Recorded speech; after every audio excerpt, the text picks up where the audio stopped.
Hello. Hello, and welcome to the next episode of my fibre diaries.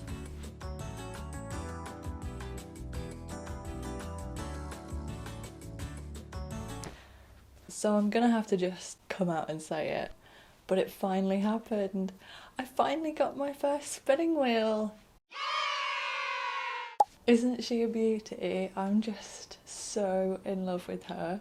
She's a vintage Ashford Traditional spinning wheel, which has been kept in quite good condition. And I think it's from 1982. It might be 83 or 81. I'll put it here. I managed to find the spinning wheel secondhand on eBay. Yeah, so when I bought the drop spindle secondhand, it came with a lazy Kate with also 7 bobbins to use, which is just incredible. It is just incredible to top it off, really. Here's one of my current spins, and this is quite an experimental spin that I've had going. It's a little bit chunkier than the other ones that I've done. It's a merino blend of baby pink and fuchsia pink, with also a few pinkish, purplish locks within there, which was my first time using locks on the spinning wheel. It feels like I can practice and experiment so much more than I could on the drop spindle. Maybe that's because I'm a beginner, but still. I think it's good that I've got both techniques in the bag, but now I can experiment just a little bit more. And the bobbins that came with all of the equipment, they already had yarn spun by the previous owner, and they said I could have it. And I'm like, that's so kind. So even when I bought the spinning wheel, my hand spun yarn collection went up by like 6 little skeins. I've literally just been spinning over the top of this. Here is one of them. Yeah, I think this is a merino blend. Obviously the fibre is quite, the microns of the fibre itself are quite fine. I've taken off a couple of the skeins that have been spun already, one of which was this grey and white, super fine. Yeah, so this is one of them.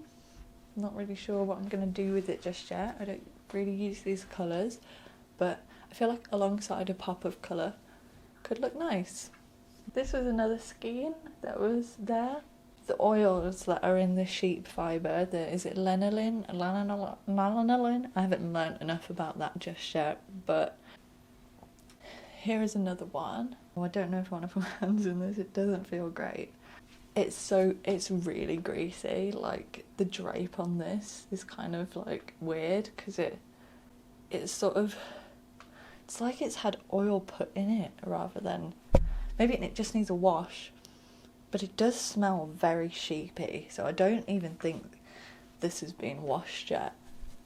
I don't even want to do this because it doesn't feel great. That doesn't feel nice at all. I'm just gonna pop that down. But where is my spinner? There it is.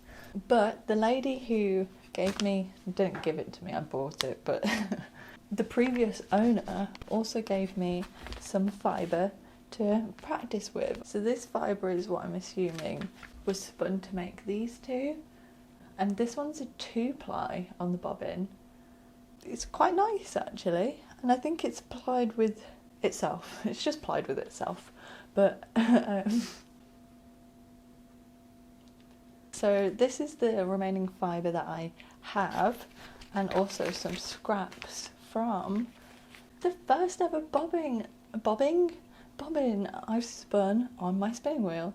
Alongside this fibre was also a small amount of merino, which is just hidden at the bottom of the bobbin there, which is what I spun first because I was just so excited to feel the merino. I don't know, I just wanted to try it. This fibre was definitely a very good starting point because the fibres are a lot coarser and a lot thicker in general. The texture is perfect for keeping a steady spin.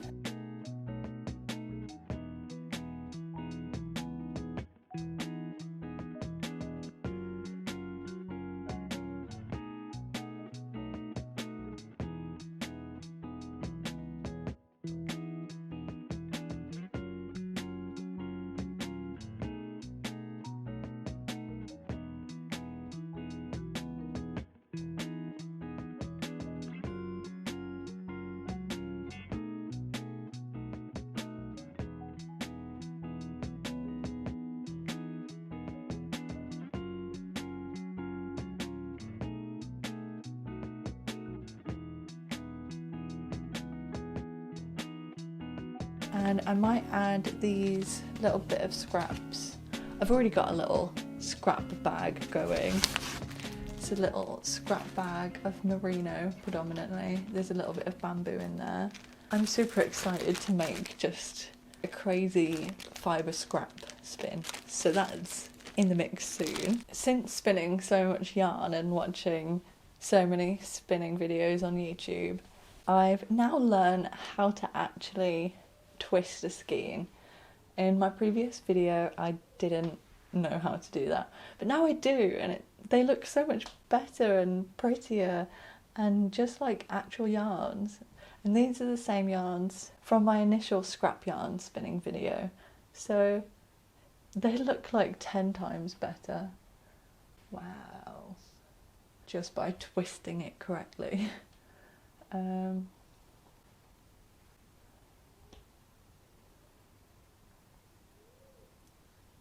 These were spun on my drop spindle alongside some few other skeins. Definitely want to add this one to my scrap cat hat beanie.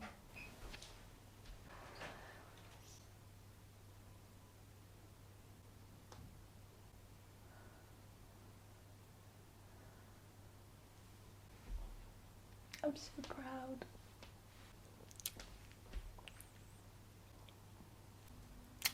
And here she is. I think it turned out really cute. It's super simple. I think it goes so nicely with the scrap yarn that I've used throughout this, and I think it's just a nice little touch for the end, really. My nice little cat hat that I wear literally all the time. I've got a little stitch marker charm just on there. I'm literally in love with these like flecks of yellow in with the pink and green.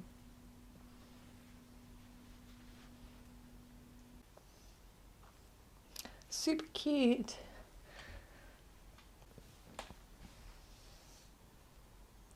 I love it.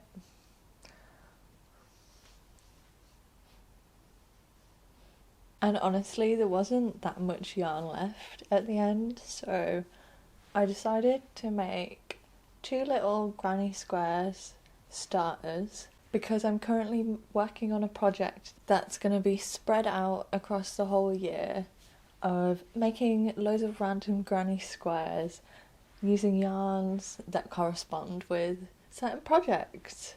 But yeah, the granny squares look so cute. I really love the sort of like the shit spin that I did, and how there's some uneven sections, and it makes it a little bit wibbly wobbly. I like that. I'm a fan of that. I love the texture that it gives. And this one is so cute with the pink and green that's in it. Pink and green for the win. I'm super excited to see how these can add to that granny square project. After that, I only have this much of that particular yarn left, and it's quite lofty, this section, so it can easily be respun into new yarn. So in it goes into my scrap bag. All the colours in here excites me so much. Like these pink and greens. I should really talk about that fibre.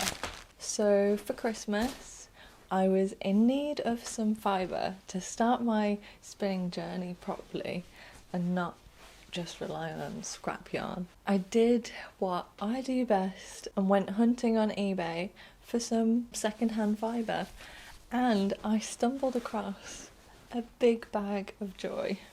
I thrifted 900 grams of pink, purple, more pink, a big load of pink. Whoa.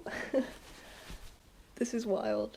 Got this little bit more subtle fuchsia raspberry colour, and to top it off, some wild grass green merino fibre. So all of these are merino tops ready for spinning, and I managed to find these on eBay for £17, and I was honestly blown away by this listing, and I've not found anything similar since, which has been quite sad. I have to say, I scored quite high in the fibre department. So yeah, this is wild and I love it so much. And I can't believe all of this fibre. So that's how I began this major yarn making journey. I haven't touched this one yet. I'm kind of saving it because it's the one that I've got the least amount of. So I'm saving it for the perfect spin, basically. I'm not too sure. I feel like these three do go very nicely. Who knows? Another lot of fibre I've been sort of waiting to do anything with is this one. How lovely. This is a hand-dyed comb top, 100% merino wool from non-mulesed sheep. And this is a small business called Shankly's Fibre Studio in the shade Just Peachy. When I found this fibre, I was so amazed by the colour. It reminds me of like strawberry lemonade or peach lemonade, handmade with a love sticker. Hand-dyed comb top, 100% merino fibre, merino wool, sorry. And this is a 23 micron merino. I really love the way this is presented as well. It's a braided comb top, some really bright yellow here, which I love, love, love, love, love, love, love, love. The first spin that I do with this has to be by itself to get that full colour payout. I'm so excited. I'm just so cute.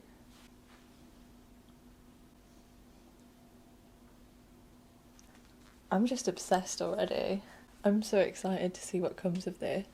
So before I show you all of my yarns that I've made on the spinning wheel, I feel like we should insert spinning montage here. Maybe I should have clicked now.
my goodness, I'm so happy with how this yarn turned out.